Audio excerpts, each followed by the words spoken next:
emotional, so I'm done with that. But no, but like I said, it was really interesting. Like I said, a lot of us, and I don't know if a lot of us here came in knowing that, Bill was a part of it. Like I said, I came in knowing that, and I just didn't know by that depth of how involved he was, and really single-handedly kind of, I wouldn't say single, because again, Bob King did have a little bit of part of that too, but but the foundation, the story that everybody knows of Batman was really behind that guy. The fact that this gentleman didn't get the credit that he deserved. Why did you guys feel like it was important now? And I understand it, because I don't want the question, because superheroes are popular and it's up.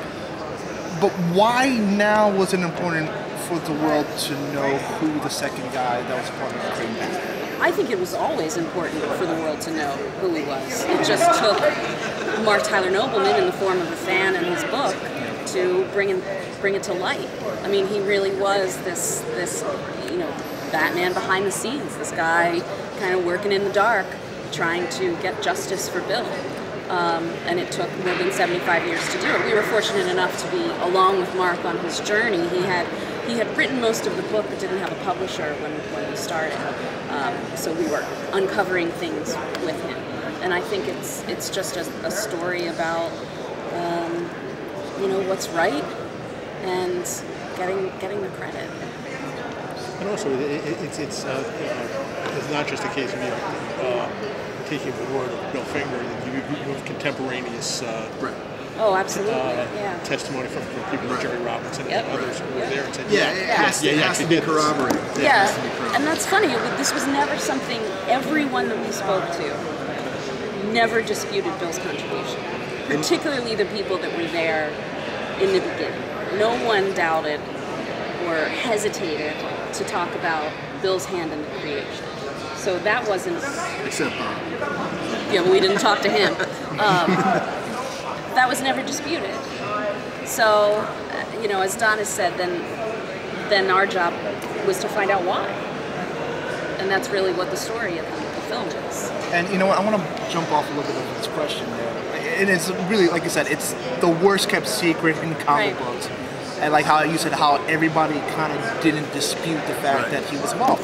So why do you think Warner Brothers in DC didn't really kind of jump ahead? And because again, like I said, everybody knew about this. Why do you think Warner Brothers in DC didn't really kind of jump ahead and kind of put in that credit? I think a lot of times, as we see in the world, some people aren't compelled to necessarily do the right thing if they don't have to. Yes. And that's not to villainize anybody. That's just the reality of listen, if we don't have to do this, there's contracts in place. Why? Why are we going to do this? To appease a few fans that are upset about it? I mean, this is a complicated issue. And when you get to that level where you're dealing with a property as big as Batman, you can imagine that it's not just about, putting a name on putting a name on something. There's sizable, substantial, money involved.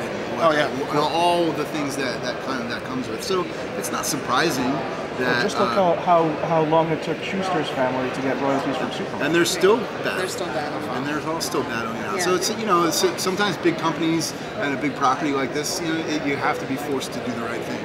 And I think that's what ended up happening with this. Is there was enough of a groundswell of people. In the film shows, not what you saw in the thing, but what eventually happens is, momentum builds, and you shame people into doing the right thing. How did Bill personally feel? I mean, Bill died in 1973, and from all accounts that we could kind of gather, and probably the best is the audio tape that we found that Robert Porfirio did an interview, a one-on-one interview with Bill. I mean, he was very clearly somebody who knew that he was that he was wronged by Bob. That he was being cut out of a. But he was also, and I think this is important too to say, one thing that we struggled with is that, Bill, obviously because he's been passed away a number of years ago, and then there's very little archival material on him, but what we were able to put together shows a guy who clearly felt that, he was he was wrong, but he certainly didn't take.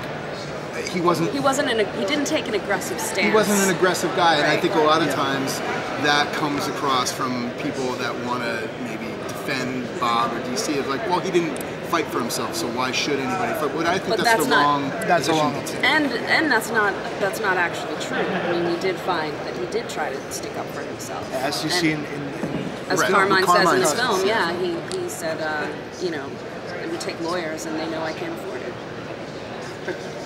Just a question. I haven't seen the documentary yet. Does the documentary discuss his other creations like Alan Scott's screenwriting? We don't Not get really. into that. Yeah, Bill has. We really need it because there's so much. The story is so. Rich and Rich. complicated over so many years. That we didn't want to. You know, we really kept it to his contributions to Batman, which are plenty. There's plenty to talk about with Batman. you know, in the documentary too, I noticed you managed to get a gentleman by the name of, I think, Alan Schumer. I think he wrote the Silver Book of Arlen Schumer. Yeah. Alan Schumer. I actually got to meet him 3 years ago. Yeah. And he's really passionate. The guy's really passionate about a certain someone by the name of Stan Lee. He doesn't like the dude. So it was kind of funny when you guys showed that clip between Bob Kane and Stan Lee, and I was thinking immediately it was Alan Schumer because again Alan Schumer, you know, really defends the fact that it was Jack Kirby was just as responsible, but then Stan Lee was the same person to jump on to get all that credit. Which when I saw Alan Schumer, I was like, oh my god, yeah. he's on the film. I guess. A simple question: Are you guys big fans of comic books in the industry? I mean, I grew up reading comic books. I wouldn't say I was a huge comic book guy. I was a Batman fan for sure growing up, mostly because of the TV show. I grew up in the 70s, late 70s, so Batman was always a huge Batman fan. When the film came out in '89, I think we both were like everybody, most everybody in the world, excited that. The Batman films, Tim Burton film was coming out. So, but I wouldn't say we entered into the story as like. No, and I think it's important, certainly for us as filmmakers, to note that you don't have to be a comic book fan to get this story and be interested in it and be moved by it. It's an emotional story. It's about justice, and it's about getting justice, and it's about a fan fighting for that. How did you guys find out?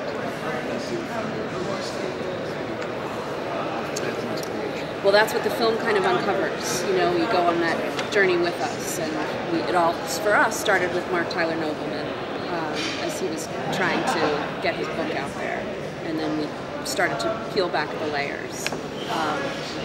But I think it's important for us, as I was saying, to make sure that people know that this is a character-driven piece that's really an emotional story. And so you don't have to be a Batman fan or a comic fan to get it. Another question. How did you guys get involved? I know you guys look at this great film. How did you manage to get the other pieces? It was Mark, was the gentleman over there, the one who was writing the book. Mark. It was Mark. So, what was your relationship when you guys, came together to? We actually met him in 2009, right? We had mutual friends that introduced us after a film we had at the Toronto Film Festival, and we just hit it off, and we heard what he was up to. And thought it would be a great thing to document. And then clearly things changed over time, and like many documentaries, you step away from them for a little while and move on to other things and come back to it. But we met Mark through other filmmaker friends.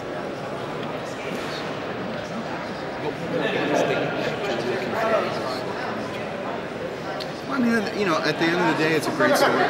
Just, we as documentary filmmakers are always looking for, really powerful, emotional, great stories. And this has everything. It has, it has a great twist. It has a couple great twists in it. Great characters. And pretty emotional, powerful journey that has a very, I'll just say, a rewarding ending. I think, like you said, I think you guys mentioned this before. I think the valuable piece of artifacts that you guys discovered was the tape. I think the tape, and because nobody's really heard Mr. Finker really speak, and you got a chance to listen to it. What was it like when you guys finally got a hold of something that was really tangible, and you guys were able to sit down and listen to it? What were you guys able to pick up? What did you guys take away emotionally from that? Well, those are always as filmmakers, those are always really, really big moments for filmmakers. We've made a number of films where, these stories that you kind of enter into, and certain films that we've made, don't have a wealth of archival material to them. They just inherently are smaller, kind of hidden stories. So, when you're making a film about World War II, sky's the limit. You pretty much can you have archives on archives on archives. You make a film about, Bill Finger, who's got 11 photographs of himself. He's been documented 11 times, and there's 2 audio tapes that exist. It's it's tough. So when you do get something that's tangible from a character piece that you're trying to piece together who this guy is, it's amazing. It's really emotional. It makes it real, because you work in the abstract with this guy you keep hearing about that everybody's telling you about. So when you do hear his voice, you do start to feel a personal connection to it. The question that brings me to my question is, one quick question. Okay, what was the aha moment for you when you really felt that you connected to the material, that you said, okay, now I really get it? I think pretty early on it was Mark's passion that, at least for me, got me invested. During production, was there a time when you said, "Oh, okay, now we know what the emotion is going to be for this"? Yeah, that's funny. It's a lot of it is the archival helps with that. And also because Bob Kane has been very heavily documented. Seeing we were able to get some raw footage interview from some Bob Kane interviews that were really revealing. And for us, it was wow. Now it's I think it was talking to Jerry and Carmine and hearing from them, who witnessed it, what Bill did and what his contribution was, to hear it from those guys. You guys, I gotta grab that. Okay. Come with me. Thank you. Thanks, guys. Thanks so much.